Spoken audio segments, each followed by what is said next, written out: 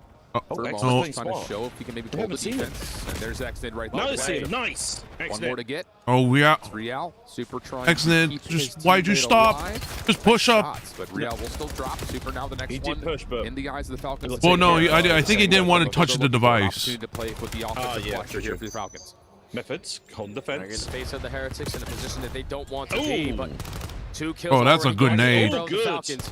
You have a 3v2 Okay. on this side of the map. By throwing you He's an not ace. going to be involved in this play, but it's a dance here from smart, Xnid. play smart, He's play trying smart. as much as he Lucky can Xnid. to just finesse the game, but Super takes Nice him one, down, Luka. and And Heretics Tom's gonna now go off the towards A now. respawn. Get it out of here. Yeah, they've got an opportunity to get some space Middle over A. through the rooftop side, but no. They're gonna instead juke gonna this. track back Oh, yeah, over they're to the gonna middle juke this. here at B. Yeah, Yeah, they're they- juking. Yeah, they Will juked it. return back.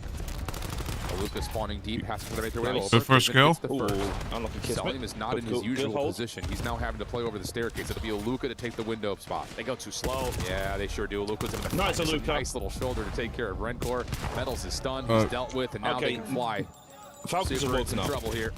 Takes a lot of damage. I mean, they're not getting, Ooh. they're not There's getting the still a collapse on the way. objective. That's the Falcons will problem. Now Falcons What's are Rencor the doing? aggressors. A minute big way on the game clock. Xnid finds a double. Another Watch that opportunity to potentially get this corner. score, Why but did you not Metal's watching playing the a great corner? spot.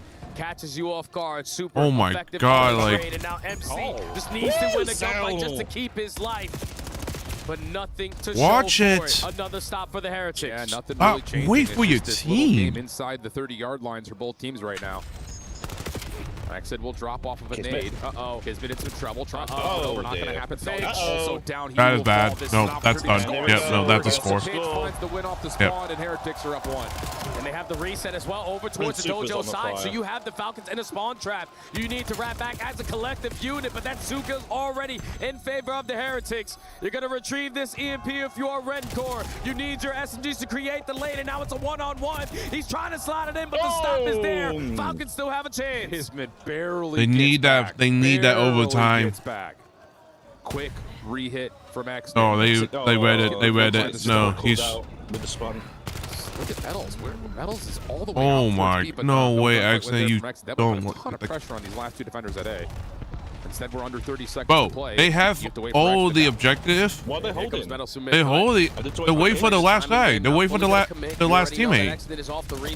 Oh, like did you waited too long? Have someone go on the right side. Are in favor of Real. Kismet's fall back. So Okay, Kismet has Kismet's to go get back Good. all the way They through have the to. spawn. They're Allow spawning his all- teammates they're to spawning all the way keep over there. him safe, Oh, and he no. gets gone. Now Luka has got to find Bull, but will fall. Luka. Real in some trouble over her couches. Okay, 3 exit. seconds. You got to pick up the Exit. EMP to win this Lucky gunfight. It's not Xnid. gonna Oh, that- happen. The You Heretics pistol are going to swap. keep it on the ground and take No, he back picked up the victory. device. He picked up the device. We're trying. They are They're trying to play for the Falcons' objective, but you have mistakes. someone right in your They ass. get past that 50-yard line where they know they have to commit on the objective, and they consistently are finding the opening kills. It was a perfect flank Hey, there Wrinkle's from Super. piping up right now. A perfect Fucking hell. double from the front out of Metals leads to a clean 4 dead, which leads Well, to the goal that won you the game. Also got a long, Heretics also got a up 3-0 long in the road. series. Also got a Another different heretics map that are gonna can be potentially be defined facing by off the against. closing moments. But, well, we need to see how they do against these Continue first. to ice up. For a team that we They're gonna- categorized as they look great only when they're in the leader's advantage.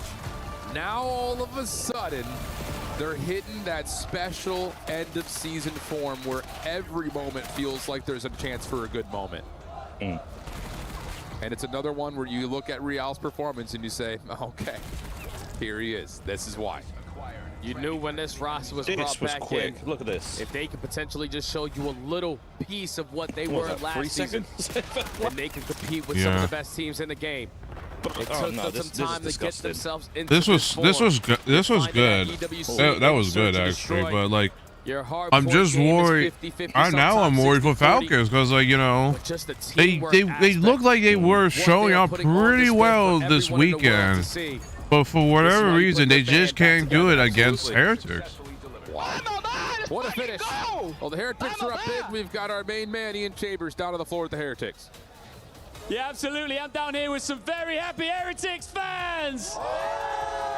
3-0 up in in the semifinals. TJ, Brian, TJ, you must be feeling incredible right now. I feel great, man. It's crazy. We've been doing so well, and I can't wait for us to get to the finals. Brian, what changed? Because earlier this week, Falcons had your number. I feel like overall they weren't confident, and unfortunately they lost the first time. But after reviewing VOD and getting ready overnight, I feel like they're a lot more confident heading into this semifinal match. You guys have been loud throughout this entire week backing your team, but it must feel good this time around to have the Paris fans on your side too. Oh yeah, sure. It's been great for them. I've been loving Paris itself. So thank you guys for supporting us this time. And when we get to the finals, I hope we can, make sure we can listen too. The Heretics fans love you guys. Merci beaucoup. Hey, listen, there's something else that we need to talk about here, and that's the club championship, right? Falcons are currently in second place. So if they go on to continue to win here, they could climb up that leaderboard and win millions and millions of dollars. You could stop that right now. Do you want to stop them winning that money? Yes, sir. All the way, 100% Heretics all the way. What about you? Oh, 100%. Yo, let's drop their bag, man. Come on. Listen, I told you about all these Paris fans who are on your team. Before we go, do you want to teach them a chant? One of your Spanish chants? Oh, that's you, bro. Okay. Yeah. Dime reti jale ale. Dime reti jale ale. Dime reti jale ale. Dime reti jale ale. Dime reti jale ale. Dime reti jale ale. Dime reti jale ale. Dime reti jale ale. All right. Did I know they had their own chant? Oh, But nice. I'm hey, not that good at Spanish. damn. I wish I was. Okay. but I am. Tyson must be Heretics. fuming. He's Again, it's just Well, of course. I mean, Clayster. He has. I mean, bro, you should not be dropping maps like that. You were to ever have Like, someone to give you a you little bit can't of be confidence playing behind like you. shit. You saw the numbers. You didn't need an They cannot be introduction. playing like shit at He's all. the guy that could get you back into form. Yeah, that's the guy that's been in so many no, scenarios this like is this. what needs to happen. Backs Falcons, against the wall you on have the brink become of comeback elimination. kings. You have come You back have to from get the down on reverse this sweep match. just to move on to another You can series. reverse sweep this if It you has play to smart. start This right is your here map on now. a map Come that on. you have found yourself again. This is so your map. much success Fuck on. HP. Oh boy, Look at two. this, Outstanding in the mate. rotation 2-1, aspect of the game. 2-0. You need to have breaks. You're able to get it done, but the Average. Heretics What the hell is average undefeated goals? as well, so they are playing Must to have their put a strength, miss. and they have a chance to Graphics close must this out have in missed 4. it. It's been a really strong point, this map for Falcons. but Okay, well, let's absolutely right. Same see. could be said for Oh, the what the Heretics. hell's going Dive on? onto the hard point as we often see from the Falcons. Metal's trying to open up. What are you looking at, Sal? The elbow pinch it up. That's a nice way to counter the break off. Just play the SMG. He's just left alone right there. Help your teammate, No excellent. worries there. Heretics able to at least get some sort of a breakdown. But now Exodus they're on a trying to be a staggered spawn rotator, setup, but I trying to don't get know back if he's together. trying to be a Real rotator. He's on already point. took some premature shots, so his positioning is going to be no, but the finesse game is Oh outstanding. no. Able to get the better there of Aluka. Now the pressure from your teammates on the Bro, opposite side is going to they are. extremely Bro, clean break. Falcons are flustered to Real shit. was on one. What are they Playing with a doing? They're different all level over the of tempo place. right now. Look at Holy Real's cow. position. 4-1, 3 They have no. route that we witnessed. They are flustered to shit. Heretics They have still trying no to idea hold where on to everyone the right else side of is. the map. Couple of kills do Play come through cohesive. The Falcons gives them a chance to try to counteract what already this opening play had looked like Oh, look, it went, for hello, Team here Heretics. you go. Here's a free And kill. as they try to rotate, they will be I mean, shut down. do you expect that? No. Currently belong. Would I expect that? Lanes No. that were created right I there don't from the expect them to be. Heretics and the spots I they would decided probably not to expect choose. that. You're just not gonna be Play able to like read that. it. That position, yeah. So 3 kills already cleared out towards the okay. backside. First Come on, wave boys, getting wake shut up. down, Play but some Real is going to respect start in to a minute. feel this pressure. Stuns are going to connect. Thankfully, Oh Super my spawns God, alongside, Real. but he doesn't even need Super when he's shooting like that. Okay, well, Looking to break it from the front. Whoa, that's a hold good. on That's a good second. double kill. Nice shots Can there you from Super. can you One more get player him will out of the spawn up at spawn? least for the Heretics. Nope. Breaker will spawn The out. answer is no. The answer is no. Inside the hard point, can you get a little bit of Oh, help? never from mind, Kids? they got Both points. players Nope, are low. Both nope, players nope, will they- know not- Heretics Just came rebreak. in to help. That's a perfect break. Yeah, right back no, the on sponsors in. didn't help Knowing him. that you still have those back spawns, we want to walk away with this time. Falcons So are you gonna lost forfeit us at this this final point. 20 seconds. But you get sniffed out if you are Lucas, so quickly going to fall. Depending on how quickly he is going to spawn and all Good your double- teammates getting good double kills. P. Thankfully, they find 2 at the perfect time. Falcons should be Look, oh flawless my off goodness, this look at- rotation for a good chunk of time. Falcons, what's this setup? What are we doing Selling here? some trouble here up top. Respects it, backs away. Kismet finds They're so spread out. Like there's no. They're so spread. I mean, I'm okay. I'm kind of okay with this. But like when you play against a team that loves to play cohesive and like teamwork, like they want to play together, it's not gonna work. Playing spread out's not gonna work. You kind of basically have to turtle up. You basically got to turtle up. Kismet, look at where you go. Like, look at this. There you go, 3-piece. There you go, 3 down. Get another team. There you go, team. There you go, team white ball. The point. Problem is, you have no team. This me though. Problem is, you don't have anyone near you. But Rancor's right there to help. What is going on? Man, pieces up two through the window. And Rancor's going to have 3. Heretics will have the rotation. Well, they got the spawns. The problem is you have nothing on your. You have no one on the point. And you can't even kill Meow. Great shots to clear out the back. But already in the front, Falcons are knocking at the door. You are 40 points down. You gotta do shit right now, Falcons. You gotta do shit right now. Rancor also dealt with. Wow. All right, here we go. That was about to get disastrous for Team Falcons. I need to hear the comms first before I can say that. Before we can say that, because Leluka just got shit on, man. I mean, that's a good play. Den window, able to get some damage out and help Serbian with a little bit more. Plus, you get the kill. Now an opportunity. Leluka, you need the windows. You need the windows, Leluka. Wrong grenade placement. And that could be big for the Falcons players who have now cut the deficit to only 10. Oh my god! At least early on, but Real flies in through the warehouse and pops. Oh, you got him. And Kismet is not going to waste any time. You know what you use it? But he's going to be surrounded. He's going to fall. Let's take a listen here. Oh, his whole team's dead. That is doing nothing right now. Okay, I want to hear this. Yeah, 1-6, 2v2. On hitting. I spawn in the back. Rancor's gonna spawn on you. 1-6, I'm waiting. Check me left. Chase. Let's go. He's on time. Your side time. I'm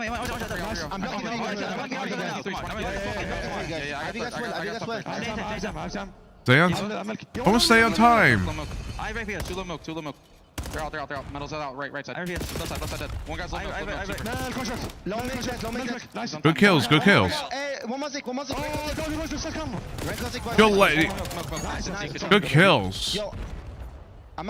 Okay, they brought it back a little bit. Luca, you need to step up. You are the man to play the AR.